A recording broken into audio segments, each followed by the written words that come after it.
Okay, let's start. So now class we will talk about intangible assets now. ठीक है, this is the third one.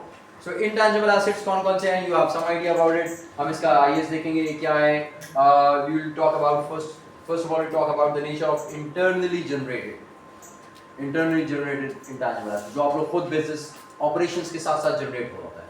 Purchased intangible assets जो आप लोग खरीदते हैं. That is your purchased intangible assets. Explain the accounting treatment. इनकी क्या क्या accounting treatment दोनों किस्म की. Then we will talk about goodwill and other intangible assets. इन चीजों में क्या फर्क है? Describe the criteria for the initial recognition of intangible assets. शुरू में जो आपने recognize करना है इसको, तो किस cost पे करना है, किस तरीके से करना है. Then subsequent accounting treatment of goodwill. उसके बाद क्या करेंगे फिर? पहले तो रिकॉर्ड कर लिया, उसके बाद क्या करेंगे? Amortization आपको बताया हम लोग tangible assets के लिए हम लोग कर रहे थे depreciation. इसके लिए हम लोग कर रहे होंगे amortization. Which is the same as depreciation. Explain the principle of impairment test in relation to goodwill. Impairment test कौन-कौन से हैं? Impairment loss अगर होता है तो क्या होगा? Impairment अगर value appreciation आती है क्या होगा? Explain the why the value of the purchase consideration for an investment may be less than the value of the acquired net assets. जो आप लोगों ने acquire किया उसमें और जो आपने purchase consideration जो आपने पैसे दिए उन दोनों में फर्क होता है. वो क्या चीज है? Basically वो goodwill होता है. Okay. Explain how this difference should be accounted for. फिर इस डिफरेंस को कहाँ पे रिकॉर्ड करें? ये वो है जो आपने परचेज की है, ठीक है, इसको आपने अमोर्टाइज करना होता है. Define research expenditure. या अगला आईएएस आ गया 38 कि अगर रिसर्च आर&डी के ऊपर जो कॉस्ट होती है उसको किस केसेस में रिकॉग्नाइज करना होता है. Explain the accounting requirements of IAS 38 for research expenditure and development expenditure. ये हो गया आईएएस 38 एंड दैट्स ऑल.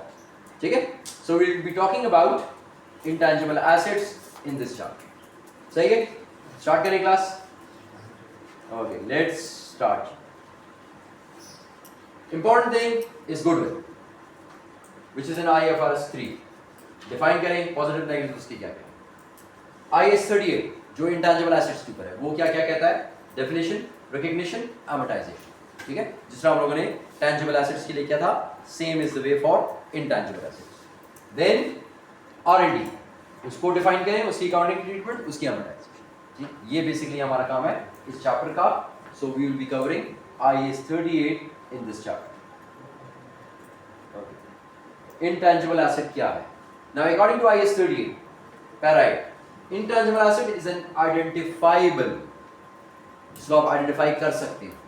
ठीक है, अगर कोई चीज हवा में है तो वो इंटैंजिबल एसेट नहीं है, इसको आप आइडेंटिफाई कर सकते हो. हाँ ये चीज है. It's a non monetary asset. ठीक है, फाइनेंशियल एसेट नहीं है. Non monetary asset without physical substance. इससे पहले जो एसेट्स थे उनका फिजिकल सब्सटेंस होता था, हम लोग इंटैंजिबल एसेट्स कहते हैं. अब इंटैंजिबल है, फिजिकल सब्सटेंस नहीं है, ठीक है, लेकिन आइडेंटिफाइबल है, आप इसको आइडेंटिफाई कर सकते हैं. इसमें कौन कौन सी चीजें आती हैं? Licences, quotas, intellectual property, for example patents, copyrights, brand names, trademarks. ये इसमें से बहुत सारी चीजें वक्त के साथ साथ डेवलप हो रही थी. ब्रांड नेम एकदम नहीं आएगा. ठीक है, you will work for 20-30 years on your brand and then it will become a brand recognition. तो इसमें से बहुत सारी चीजें होती हैं जो कि बिजनेस के साथ साथ डेवलप हो रही है. बिजनेस ऑपरेशन आप कर रहे हैं वो भी हो रहा है और ये ब्रांड डेवलप हो रहा है, या कोई ट्रेडमार्क डेवलप हो रहा है. कुछ चीजें आप परचेज कर लेते हैं, जिस हम लोगों ने इससे पहले बात की थी, इंटरनली जनरेटेड और परचेज. तो ये दोनों अलग अलग चीजें हैं. इसको डिटेल अभी पढ़ेंगे कि इंटरनली जनरेटेड क्या चीज है और परचेज क्या चीज है. अब हमने कहा था कि identifiable, the asset must be identifiable. For an asset to be identifiable, what property it should have? IAS 13 intangible asset state that must fall into one of two categories. इन दो में से कोई एक चीज वो जरूर हो आइडेंटिफाइबल के लिए. आइडेंटिफाइबल हमने कहा उसको पता चल सके वो क्या चीज है. It is separable, the asset can be bought और sold separately from the rest of the business. वो बिजनेस से अलग हो सकती है. यानी अगर आप कभी बेचना चाहें उसको एसेट को तो आप उसको अलग बेच सकते हैं, या अगर आप बिजनेस को बेचना चाहें आप बिजनेस को बेच सकते हैं, इसको बेचे हुए. ठीक है, सेपरेबल होनी चाहिए, यानी बिजनेस से अलग हो सकती हो. Okay, it is separable, the asset can be bought और sold separately from the rest of the business. Second, it arises from legal और कॉन्ट्रैक्चुअल राइट्स. कोई लीगल हो, कोई कॉन्ट्रैक्चुअल राइट हो, वहां से वो आ रही है. यानी आपने वो चीज परचेज की हो, this will arise as part of purchasing an entire company. आप एक कंपनी को परचेज करें, वो आपसे कहे कि ये चीजें मैं आपको दे रहा हूं इतने रुपए की, आप जरा हिसाब लगा आप यार ये चीजों का तो ये हिसाब बनता है, ये पैसे ज्यादा क्यों ले रहा है? तो अगर वो पैसे वो ज्यादा ले रहा है तो इसका मतलब वो आपको एक और चीज बेच रहा है जिसके वो आपसे पैसे ले रहा है, तो वो आइडेंटिफाइबल, वो अब अलग चीज हो गई है, ठीक है। और वो आदमी आपको वो चीज बेच रहा है उस एसेट्स के अलावा जो कि टैंजिबल है, ये एक इनटैंजिबल भी आपको एक चीज दे रहा है। This will be looked at further in the consolidated financial statement chapter, इसको बाद में फिर गौर से देखेंगे। It must also meet the normal definition of an asset, इसको तो फॉलो करे, लेकिन वो जो आम डेफिनेशन हमने एसेट की पढ़ी थी ना कि एसेट क्या होता है, उसको भी उसके ऊपर भी पूरा आता हो, मतलब कि वो एसेट हो। एसेट क्या चीज होता है? एसेट क्या हम लोगों ने कहा था कि हम उसे ओन करते हैं, इट्स अ रिसोर्स जिससे हमें फ्यूचर में कुछ ना कुछ बेनिफिट आ रहा हो ना, a resource from which future economic benefits are expected to flow to the organisation. किस तरीके से? या तो कोई रेवेन्यू आ रहा हो या फिर कॉस्ट कम होगी, ठीक है। एक तो ये हो गया कि उससे कुछ ना कुछ मुझे मिल रहा हो, कुछ इकोनॉमिक बेनिफिट, एक चीज। Second, controlled by the entity as a result of past events, यानी पुराने जो इवेंट्स हुए हैं इससे पहले जो कंपनी ने काम किया है, ठीक है, वो जो काम करता था, चीजें बेचता था, खरीदता था, मैन्युफैक्चर करता था, जो भी करता था, controlled by the entity as a result of past events, उन पास्ट इवेंट की वजह से कंपनी के कंट्रोल में वो चीज है, वो एसेट कंपनी के कंट्रोल में है। फिर उसके बाद हम कहें कंपनी उसको अलग से बेच सकता है या खरीद सकता है, ठीक। तो ये हो गया आपका इनटैंजिबल एसेट की डेफिनेशन कि इनटैंजिबल एसेट क्या चीज है। ये क्लियर है सबको?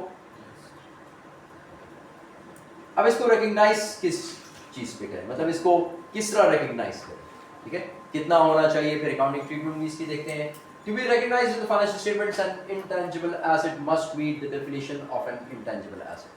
जो हमने ऊपर डेफिनेशन पढ़ी है उसके मुताबिक होना चाहिए एक चीज। Secondly, meet the recognition criteria, एक रिकॉग्निशन क्राइटेरिया भी है हमारे पास जो कि IAS 38 पैरा 18 के अंदर है। वो क्या है? वो ये, ठीक है, क्या? It is probable that future economic benefits attributable to the asset will flow to the entity, यानी वो बेनिफिट जो इस एसेट के साथ है वो मिलता रहे एंटिटी, वो बेनिफिट एंटिटी को, ऑर्गेनाइजेशन को मिलता रहे। The cost of the asset can be measured reliably and I can measure the cost because remember I might have to depreciate it as well, उसको मुझे डिप्रिशिएट भी करना पड़ेगा, तो डिप्रिशिएट करना पड़ेगा, कॉस्ट पता होगा तो डिप्रिशिएट करूंगा ना, कॉस्ट होता है तो हम उसको डिवाइड बाय यूजफुल लाइफ करते हैं ना, ठीक है। तो इस वजह से उसका कॉस्ट का पता होना जरूरी है और मुझे पता हो कि उससे फ्यूचर इकोनॉमिक बेनिफिट आ रहा है, उस एसेट से आ रहा है, एंटिटी को मिल रहा है कुछ बेनिफिट फ्यूचर में, या तो मिलेगा या मिल रहा हो, या उसकी कॉस्ट, और उसकी कॉस्ट को मैं आराम से डिसाइड कर सकूं कि क्या है। If this criteria are met the asset should be initially recognised at cost. Clear हो गया? अब तक क्लियर है क्लास? इंटेंजिबल एसेट क्या है और उसको रिकॉग्नाइज किस तरह करें, ठीक है, डेफिनेशन पे पूरा आता हो और उसको मैं मेजर कर सकूं कि कितना है, उसकी वैल्यू कितनी है, उसकी कॉस्ट कितनी है। परचेज इंटेंजिबल एसेट, अब अगर आप इंटेंजिबल एसेट को परचेज करते हैं तो उस केस में क्या होगा? If an intangible asset is purchase separately, हमने इससे पहले कहा था कि आप एक ऑर्गेनाइजेशन को खरीदते हैं, एंटिटी को, और उसके साथ कोई एक चीज आ जाती है, ठीक है, जो मुझे अलग से बेच रहा है, एक चीज। अब मैं कह रहा हूं कि if an intangible asset is purchase separately, मैं अलग से उसको परचेज करता हूं, for example licence, patent, brand name, it should be recognised initially at cost, जिस जो आपने पैसे दिए उसको उसको रिकॉर्ड करते हैं। कोई लाइसेंस आपने खरीदा, लाइसेंस की कोई फीस थी, या आपने किसी को पैसे देकर वो लाइसेंस लिया है, तो वो उसकी कॉस्ट है, वो उसको आपने रिकॉर्ड करना। कोई ब्रांड नेम आपने खरीदा, कोई फ्रेंचाइज, फिर आप बाकी देखते हैं इसमें एग्जांपल्स बहुत सारी, तो जो पैसे देकर आपने लिया वो पैसे उसकी कॉस्ट होते हैं। ये हो गया मेजरमेंट आफ्टर इनिशियल रिकॉग्निशन। अब आपने रिकॉग्नाइज तो कर दिया है, अब हर साल इसको क्या करेंगे? आप हर साल एसेट को क्या करते थे? डिप्रिशिएट करते थे, ठीक है, डिप्रिशिएट करते थे। और आप क्या कहते थे कि आप दो तरीकों से कर सकते हैं, या तो आप हिस्टोरिकल कॉस्ट या कॉस्ट मॉडल को इस्तेमाल करें कि जो कॉस्ट आ रही है हर साल डिप्रिशिएट माइनस हो जाएगा, फिर अगले साल डिप्रिशिएट माइनस हो जाएगा, अगले साल डिप्रिशिएट माइनस हो जाएगा, या फिर आप कुछ अरसे बाद इसको रीवैल्यू करते हैं जिससे क्रिएट होता है रीवैल्यूएशन सरप्लस या इंपेयरमेंट लॉस। और हम कहते हैं कि वो हम तब करते हैं जब मुझे पता चले कि यार इसकी वैल्यू में फर्क आ गया है, और जब मैं रीवैल्यू करूंगा तो जो रीवैल्यूड अमाउंट है वो फेयरली प्रेजेंट करे इसकी असल कीमत को, तब रीवैल्यू करना है और वो रीवैल्यू करूंगा। अगर नहीं जरूरत सेम है तो रीवैल्यूएशन करने की जरूरत नहीं। ठीक, ओके। यहां पर भी दो चीजें, या तो कॉस्ट के ऊपर करें या रिवैल्यूएशन के ऊपर करें। Same criteria. कॉस्ट के ऊपर करें तो क्या करेंगे, the intangible asset should be carried at cost, हम वहां पे कर देते हैं लेस एक्यूमुलेटेड डेप्रिसिएशन। ठीक है, यहां पर क्या करेंगे, कॉस्ट लेस एमोर्टाइजेशन, जो भी एमोर्टाइजेशन है उसको माइनस कर दें। एंड एनी इंपेयरमेंट लॉसेस, अगर उसमें कोई इंपेयरमेंट लॉसेस हो रही है, अगर आप उसको रीवैल्यू करते हैं और आपको पता चलता है कि इसकी कीमत कम हो गई है पहले से, ठीक है, उसकी कीमत कम हो गई है, तो वो लॉस को भी आप रिकॉर्ड कर दें, इंपेयरमेंट लॉसेस। ये भी क्लियर हो गया क्लास, ये भी क्लियर हो गया। Second, this model is more commonly used in practice, cost model ज्यादा इस्तेमाल है। ठीक है, जिसमें आप लोग कॉस्ट पे एसेट ले लेंगे, उसको माइनस कर देंगे amortization expense, which is exactly the same as straight line depreciation, exactly the same. The only difference is in the name, कि नेम अलग है। और फिर आप आगे जाके पढ़ेंगे कि इसमें रेजिडुअल वैल्यू नहीं है, it has a zero residual value। Okay, आगे चलते हैं। amortization works the same as depreciation, just like I said. The intangible asset is amortized over the useful life, जितनी लाइफ है उसके मुताबिक उसको amortize करें। 50 है डिवाइड बाय 50 कर दें, 40 है डिवाइड बाय 40 कर दें। 40 से ज्यादा वैसे आप लोग नहीं कर सकते, आगे जाके देख लेंगे। With the annual expense being shown in the statement of profit or loss each year, और जो भी एक्सपेंस होगा वो डायरेक्टली आपकी statement of profit and loss में चला जाएगा, जिस तरह डेप्रिसिएशन एक्सपेंस जाता है। ये बात भी क्लियर होगी, ये बात भी क्लियर होगी class, clear? An intangible asset with a finite useful life, ठीक है। Now useful life is normally finite, ठीक है, वो उसका कोई एक टाइम पीरियड होगा, कितना है, 10 साल है, 15 साल है, 8 साल है, 10 साल, जो भी है। So it will have a finite useful life, must be amortized over that life, उस लाइफ के मुताबिक amortize करना है, normally using the straight line। मैंने आपको बता दिया था कि divide by useful life, straight line method से आप लोग इसको amortize करते हैं, जिससे आप लोग डेप्रिसिएशन को चार्ज करते हैं। लेकिन यहाँ पर क्या होता है, with a zero residual value, यहाँ पर रेजिडुअल वैल्यू आपकी कोई भी नहीं। ये बात भी क्लियर होगी, क्लियर होगी।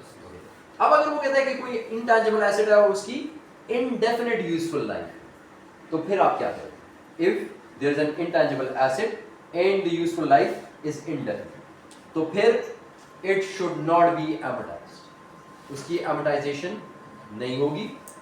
Should be tested for impairment annually, तो अगर amortization नहीं होगी तो फिर हर साल इसको कम कैसे करेंगे, या ज्यादा करेंगे, क्या करेंगे, तो आप हर साल इसको रीवैल्यू करेंगे, रीवैल्यू करेंगे। अगर इसकी कीमत मार्केट में कम हो रही है तो आप इसको माइनस करते रहे, इंपेयरमेंट लॉस रिकॉर्ड करते रहे, हर साल माइनस होती रहेगी। And more often if there is an actual indication of possible impairment, या तो हर साल करें, या अगर आपको लगता है कि तो महीने के हिसाब से कम हो रहा है तो हर महीने करें। अगर आपको लगता है 6 महीने के हिसाब से कम हो रहा है, 6 महीने करें, ठीक है। जितना आप समझते हैं कि ये इंपेयर हो रहा है उसके मुताबिक आप इंपेयरमेंट इसकी रिकॉर्ड करें, सही है, क्योंकि इसकी डेप्रिसिएशन नहीं है। क्यों? क्योंकि ये इनडेफिनिट यूजफुल लाइफ। क्लियर हो गया, क्लियर हो गया ये क्लास, जाएंगे। ओके, रीवैल्यूएशन मॉडल, अगर रीवैल्यूएशन मॉडल है तब आप क्या करेंगे, the intangible asset may be revalued to a carrying amount of fair value less subsequent amortization and impairment losses. Same जिस तरह हम लोग फिक्स्ड एसेट को करते थे, अपने टैंजिबल एसेट को आप लोग देखेंगे रीवैल्यूड अमाउंट क्या है, उस अमाउंट पर उसको ले आएंगे। उस अमाउंट पे लाने के लिए आपको कुछ ना कुछ लॉस रिकॉर्ड करना पड़ेगा, इम्पेयरमेंट लॉस। अगर सरप्लस है तो सरप्लस रिकॉर्ड कर देंगे, revaluation surplus. The intangible asset may be revalued to a carrying amount of fair value less subsequent amortization and impairment losses. Fair value should be determined by reference to an active value.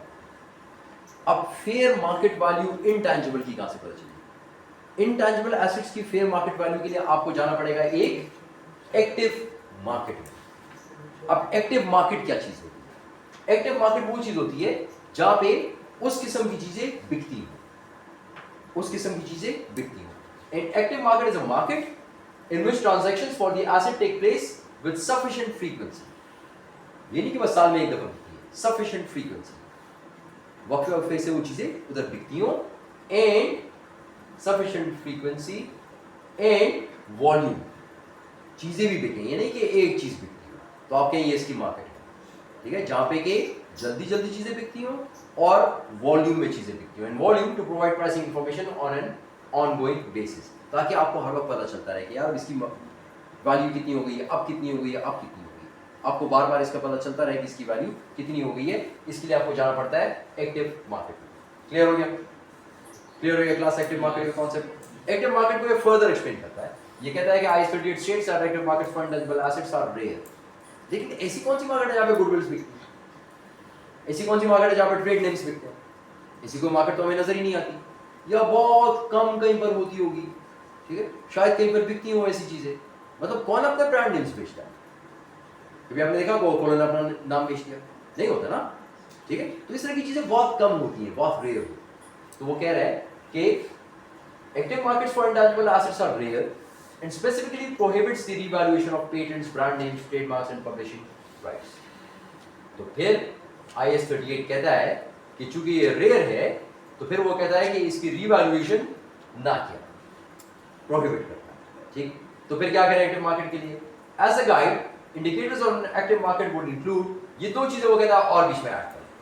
क्या चीजें? The items traded with in the market are homogeneous. आप ऐसी जगह देखें जहां पे इसी किस्म की कोई और चीज बिक रही है। आपने अगर इंटैंजिबल एसेट गुडविल खरीदी है, तो इसी किस्म की गुडविल आपको आइडेंटिकल, इसी तरह की आइडेंटिकल गुडविल बिक रही है। Prices are available to the public, और ये प्राइसेस पब्लिक को पता हो। तो जहां पर ये कंडीशंस मीट होती हैं वो आपकी एक्टिव मार्केट है। वहां से आप अपनी इंटैंजिबल एसेट्स को पता करेंगे कितने हैं, और आप उसको रीवैल्यूएशन सरप्लस या फिर इंपेयरमेंट लॉस रिकॉर्ड करेंगे। Most intangible assets have value because of their uniqueness. लेकिन फिर एक और मसला आ गया, इंटैंजिबल एसेट्स तो होते ही हुए हैं जो अलग अलग हो, यानी आपका ब्रांड नेम अलग है, इसका ब्रांड नेम अलग है, उसका ब्रांड नेम अलग है। तो फिर हमने कहा आइडेंटिकल हो, होमोजीनियस हो, तो ये तो होता ही नहीं। तो वो ये कह रहा है कि ये थोड़ा सा मसले वाला काम है। Most intangible assets have value because of their uniqueness. उसकी वैल्यू ही है क्योंकि वो यूनिक है। अगर वो सेम होता तो फिर उसकी वैल्यू ना हो, क्योंकि फिर तो वो सेम है, हर एक के पास है। अगर हर एक जुने जमशेद बन जाए जे डॉट, तो फिर तो सारी चीजें एक जैसी हो जाएंगी। तो जे डॉट अलग है, इस वजह से वो जे डॉट है, इसलिए उसकी वैल्यू है, ठीक है। Getting the idea? यूनिकनेस की वजह से उसकी वैल्यू है, okay. Therefore unlikely to be homogeneous. Certain licenses may fit this model and could possibly be revalued, but most other intangible assets will not। तो कह रहे हैं ज्यादातर इंटैंजिबल एसेट इस डेफिनेशन के ऊपर पूरे नहीं आएंगे। यूनिकनेस उनकी होगी, होमोजीनियस वो लोग वो नहीं होंगे। तो इंटैंजिबल एसेट्स में इसलिए आपको थोड़ा सा ख्याल रखना पड़ता है। और नॉर्मली आप कॉस्ट मॉडल को इस्तेमाल कर रहे हैं, रिवैल्यूएशन मॉडल को आप लोग इस्तेमाल नहीं करते, क्योंकि उनकी कोई मार्केट नहीं है जहाँ पे रिवैल्यू कर सके उसको। बस कॉस्ट पे रिकॉर्ड करते हैं उसको, जो आपने खरीदा उतने पे रिकॉर्ड कर दें, अमोर्टाइज कर दें, उसकी लाइफ होगी, लाइफ के ऊपर अमोर्टाइज कर दें, बस किस्सा खत्म, ठीक है। आप इसके अलावा और कुछ नहीं करते। क्लियर है यहाँ तक? फिर मैंने आपसे ये कहा कि कुछ चीजें आप इंटरनली जनरेट करें। जिस तरह मैं 20 साल से काम कर रहा हूँ, so I have developed a name for my company. Let's say my company is Procter and Gamble. मैंने नाम बना दिया। अब मैंने नाम बना दिया, ये मेरा खुद नाम बना है। ये मैं इसके ऊपर पैसे नहीं लगाए कि मैं हर वक्त इस पे पैसे लगाता था, नाम बन जाए, नाम बन जाए, नाम बन जाए। नहीं, इट्स नॉट लाइक दिस। मैं तो काम करता था, मैं चीजें बेचता था, तो वो चीजें अच्छी हो गई तो मेरा नाम बन गया, ठीक है। इसको बोलते हैं इंटरनली जनरेटेड इंटैंजिबल एसेट। कि ये इंटैंजिबल एसेट खुद ब खुद जनरेट हो रहे हैं, इंटरनली कंपनी के अंदर जनरेट हो रहे हैं। मैं बना नहीं रहा, मैं इसके ऊपर पैसे नहीं लगा रहा, मैं तो अपने बिजनेस पे पैसे लगा रहा हूं, लेकिन ये इंटैंजिबल एसेट्स क्रिएट हो जाते हैं। Generally, internally generated intangible assets cannot be capitalized। उसने काम ही खत्म कर दिया। उसने कहा बस ठीक है, इसको कैपिटलाइज नहीं करना है, इसको एसेट रिकॉर्ड नहीं करना। तो याद रखें, अगर आपसे प्रॉक्टर एंड गैम्बल कहे कि मेरा बहुत बड़ा नाम है और मैं अपनी बैलेंस शीट के अंदर लिखना चाहता हूं गुडविल $600,000 बिलियन व्हाटएवर, वो नहीं लिख सकता। क्यों? क्योंकि ये उसका इंटरनली जनरेटेड नाम है, इंटैंजिबल एसेट है, जो कि मुझे नहीं अलाउ कि मैं उसको रिकॉर्ड करूं। As the cost associated with these can not be identified separately. आपने इसके ऊपर कितनी कॉस्ट लगाई आपको पता है? नहीं। पीएनजी तो अपना काम कर रहा था, प्रोडक्ट्स बना रहा था। तो जब प्रोडक्ट्स बना रहा था तो बस वो अच्छा होता कि अच्छी प्रोडक्ट्स बनाई तो लोगों में नाम निकल आया, बस ठीक है, ओके।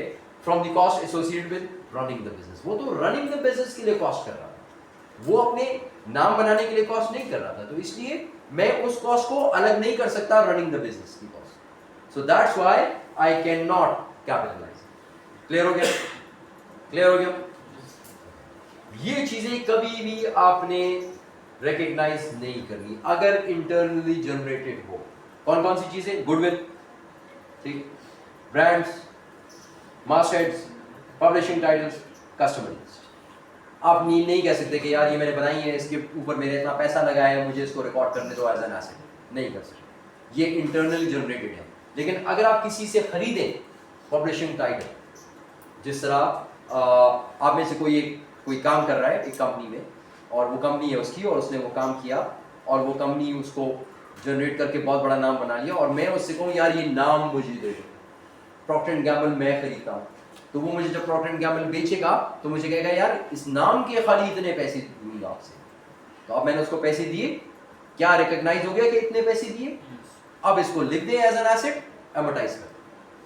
लेकिन दूसरे केस में अगर ये खुद अपना नाम कहे कि मैंने इतना नाम बनाया इसको मैं लिखता हूं, ये नहीं लिख सकते।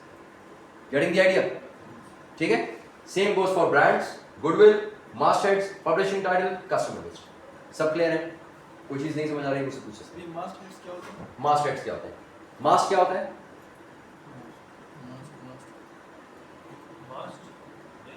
नहीं पता?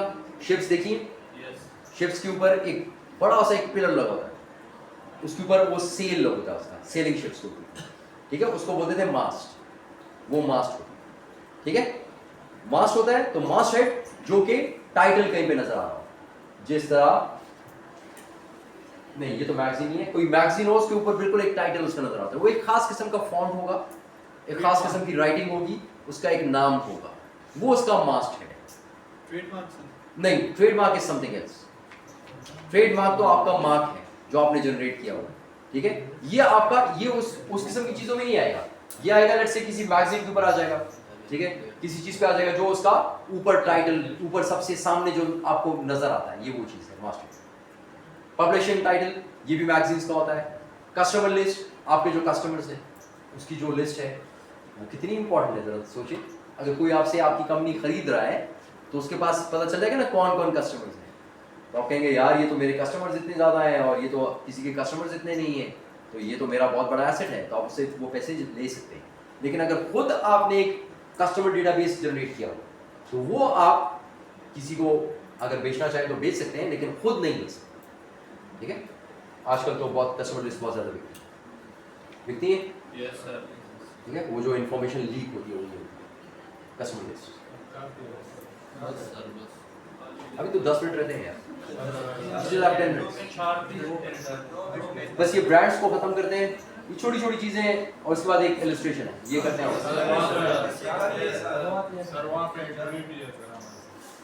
इंटरव्यू है तो अगर इंटरव्यू में ये पूछते हैं फिर मसला बच जाएगा ना, जो पूछ देख लेना, क्या पता ये अच्छी बात हो। देखिए ब्रांड क्या होता है, खुद पढ़ लेंगे। अच्छा आप पढ़े, मैं आपको पढ़ाता हूँ, ठीक है? आसान हो जाएगा। अच्छा, brands. The accounting treatment of brands has been a matter of controversy for some years. IS 38 International Asset has now ended the controversy by stating that individually generated brands and similar asset may not be recognized. वो कहता है controversial चीज है, brands, goodwill. तो IS 38 कहता है यार मारो गोली, इसको किसी भी चीज को आपने रिकॉर्ड नहीं करना, बस आपने खुद जनरेट किया, चाहे गुडविल है, चाहे मास्टर्स है, चाहे पब्लिशिंग टाइटल्स हैं, चाहे कस्टमर लिस्ट है, ये आप नहीं लिख सकते। बस ब्रांड भी सेम चीज, ब्रांड को भी आप नहीं लिख सकते, अपनी बैलेंस शीट में नहीं लिख सकते। अगर आपने किसी से ब्रांड खरीदा है तो लिख सकते हैं, अपनी बैलेंस शीट में लिख सकते। Expenditure on internally generated brands can not be distinguished from the cost of developing the business. जो आपको पहले समझाया कि आप जब बिजनेस कर रहे थे ना, तो आप बिजनेस के ऊपर पैसे लगा रहे, प्रोडक्ट के ऊपर पैसे लगा रहे, प्रोडक्ट अच्छी होती गई, आपका ब्रांड नेम बनता गया, आपने इसके ऊपर अलग से पैसे नहीं लगाए, आपने एडवर्टाइज किया, प्रोडक्ट को एडवर्टाइज किया। आपने ये नहीं कहा कि ब्रांड को एडवर्टाइज कर रहा हूँ, जे डॉट को एडवर्टाइज कर रहा हूँ, नहीं, आप जे डॉट की चीजों को एडवर्टाइज करते हो, उसके प्रोडक्ट्स को एडवर्टाइज करते हो। ओके, सो आप लोग नहीं कर सकते। जो भी एक्सपेंस आप कर रहे हैं वो सारा का सारा उठाकर written off as incurred, expense कर देंगे, कैपिटलाइज नहीं करना, एसेट रिकॉर्ड नहीं करना, नहीं कर सकते आप। IS 38 मना करता है कि नहीं कर सकते। मेरा brand name is separately acquired, लेकिन अगर मैं किसी से खरीद लूं and can be measured reliably, और वो मुझे कहे यार 5 मिलियन का है और मैं उसे 5 मिलियन दूं, तो इसका मतलब ये है कि ये ब्रांड नेम मैंने आपसे खरीदा 5 मिलियन का, अब मैं इसको रिकॉर्ड कर सकता हूँ as an asset. Intangible asset brand name 5 million, कितने साल तक चलेगा? 10 साल तक चलेगा, 10 साल पे एडवर्टाइज, ठीक, okay. Then it should be separately recognised as an intangible non current asset and accounted for in accordance with the general rules of finance. सही है, सेम केस जो ऊपर चीजें हैं उनका है। अब okay, how should the following intangible assets be treated in the financial statements? जी 23 सेल करूंगा अगर मैं, तो देखिए मैं तो सेल कर रहा हूं ना, ठीक, मैं तो उसको सेल कर रहा हूं, लेकिन जो खरीद रहा है मुझसे उसके लिए ये एसेट बन गया, तो वो उसको एज एन एसेट रिकॉर्ड कर सकता है कि हाँ मैंने ये एसेट खरीदा है ब्रांड में। लेकिन इनटेंजिबल है तो वो उसको अमोर्टाइज करता रहेगा यूजफुल लाइफ। मैं देखिए मैंने तो उसको अब तक रिकॉग्नाइज ही नहीं किया कि वो क्या चीज है, उसको तो मैं देख ही नहीं सकता। जब मैं बेचूंगा तब मैं कहूंगा कि मैंने एक चीज बेची, मैंने कुछ रेवेन्यू जनरेट किया, तो मैं रेवेन्यू को रिकॉर्ड करूंगा, ठीक है, okay. A publishing title acquired as part of a subsidiary company. A license purchased in order to market a new product. जी, publishing title acquired as part of a subsidiary company.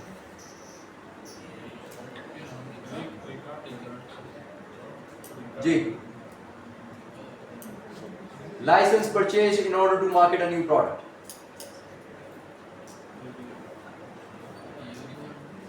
Ji class,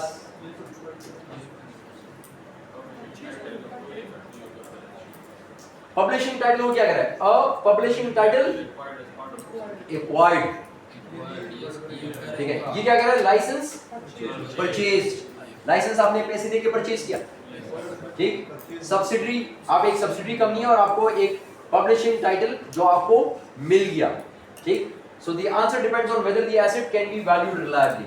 क्या इसकी value आप देख सकते हैं कि ये जो पब्लिशिंग टाइटल आपको मिला इसकी वैल्यू कितनी है? हमने कहा था ना कि उसकी वैल्यू तो बताओ कि कितना है, कितने पैसे रिकॉर्ड करो। अगर ये पॉसिबल है तो फिर आप इसको रिकॉग्नाइज कर दें at its fair value, otherwise it will be treated as part of a goodwill on acquisition of the subsidiary. वो उधर एक्विजिशन में उसका सब्सिडरी आ जाएगी। और लाइसेंस आपने परचेज किया तो आपने उसको पैसे दिए सेपरेटली, तो अब आपको पता है किसके अलग से पैसे, आप इसको आराम से रिकॉर्ड कर सकते हैं। यहां पर डिपेंड करेगा, आप अगर एक्वायर कर रहे हैं और उसको आपको पता है कि इसके अलग से पैसे कितने हैं, फिर तो कर सकते हैं, और अगर नहीं कर सकते तो फिर वो जो आपने ग्रुप ऑफ एसेट्स खरीदा है, ठीक है, उसके अंदर ही चला जाए। सही है, क्लियर है class? We will start with goodwill इंशाल्लाह in the next class. Now what about your quiz?